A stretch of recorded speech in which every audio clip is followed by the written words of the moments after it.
बार में से फूलेर के भोला बाबा के मंदिर ले जाए के पूजा अर्चा करे ले जाए राम की विचार छा हमारा विचार है ना जाके बहान तुझे माता दास भटक के बहान हे राम तोरा नहीं विचार से पूजा करे ले जाए राम ना बहान हमारा नहीं विचार जाए हे राम तू बता राम बेटिया 12 वर्ष की हो वैसे उम्र की तेरे बुद्धि गया पूजा करता है सब क्या के आए तुम मोर के भगवान कहीं कोटा ना करका नहीं बेटिया हे राम तोरा नहीं विचार से पूजा करे ले जाए राम नहीं बेटिया हे राम तू तीन बहाने जब हम असकर जाके कर राम हे राम बार की दीदी के कह दो हम 4 बार पूजा अर्चा करने जब राम हे राम बोला तेरा सब के की विचार मिला जे तू सब पूजा करे ना जीवा यानी जे भगवान हे राम हमरा 4 बहन के मनोकामना नहीं पूजा करे ले राम तोरा सब की भक्ति भजन में कोनो इन कमी कमजोरी बुझा गेला जे तू सब इन कहीं से जे हम सब पूजा करे ले जा हे राम हमरा 4 बहन के या कर ले 12 बरी से पूजा के लो ओतबटा फल ने पावे राम ते द्वारा हमरा 4 बहन के मनोकामना नहीं पूजा करे ले राम तोरा सब के का नाम मिला जे हम सब 12 वर्ष से ईश्वर जी ला प्रार्थना केला ईश्वर जी पर आस लगेला ईश्वर जी कोनो इन फल नहीं दिले हे भगवान अगर ईश्वर जी पर आस करवा तो अवश्य ईश्वर जी फल दा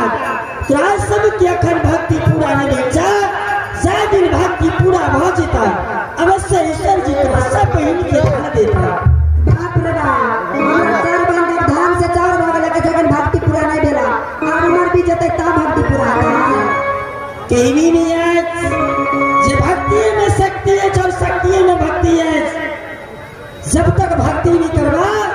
तब तक कोई चीज जे चाहबा जे प्राप्त करला वो संभव है क्या कि अगर ईश्वर जी के तन मन धन से ईश्वर जी के दिल से अगर प्रार्थना करवा तो ईश्वर जी अवश्य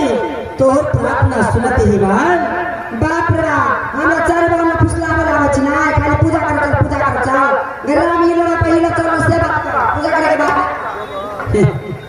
एकरा सब के कई चीज हम सब 8 बरस से पूजा केला ईश्वर जी कोनो इन फल में देला का देख लियो एहन भक्तियों कई चीज हम कर के लिए 12 बरस और झूले पर मन छे इबार गासा में तुलसीदास जी ने जो भाई निशा के लिए जे जब लगिया सादे हकी सब लगिया सादे हकी तब ना भागी हो आया साता गोई सीधे हकी तब तो भागी हो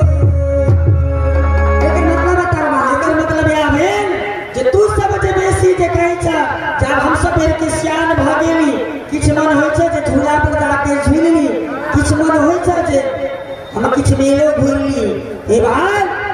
हम इस शरीर इस सुंदर शरीर ये जे रहत और भक्ति भजन कोनो एहन चीज निक चीज नहीं प्राप्त रहता तो सुंदर शरीर काज नहीं देता या भक्ति भजन सब काम दा इस शरीर के जब तक कष्ट नहीं देगा तब तक भक्ति प्राप्त नहीं है आज देख लो क्यों सोमवारी करिए क्यों शुक्रवारी करिए क्यों मंगलवारी करिए क्या करिए चाहे भर दिन उदास में के सांस में जाके उठकर पूजा पाठ आराधना करिए तेरे बातें अनुसार नहीं अगर भगवान उतना पर नहीं खुश रहा तो जे भर दिन मेला घुमा के तेकरा पर खुश रहा बाप रे बाप आ देख साइड है बता पूजा करे का दिया था हम को नहीं पूजा करना तू बेटा सुनो अब एकरा सब के विचार भेले हम सब के सियान लगे तो बियाह के लेना तो बच्चा सान है आगे अही गांव में लड़का खोज के रखने छिए हम निक लड़का सब खोज के रखने छिए सोनवतिये में तोरा 3-4 के बियाह कर देबो एकरा लड़का खोज के रखने छी कोन के बोका चल गेले तो पाइन लागे लागेली एकरा बोका दे कर देबो एगा में हम के पर हैं पर लफुआ है कामे पट्टी में कर देबो मास्टर और से बहुत दिनों से पहले सारा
चल गेलो ऊपर सौरी के घर हाँ ओते ओते तोला बजट चल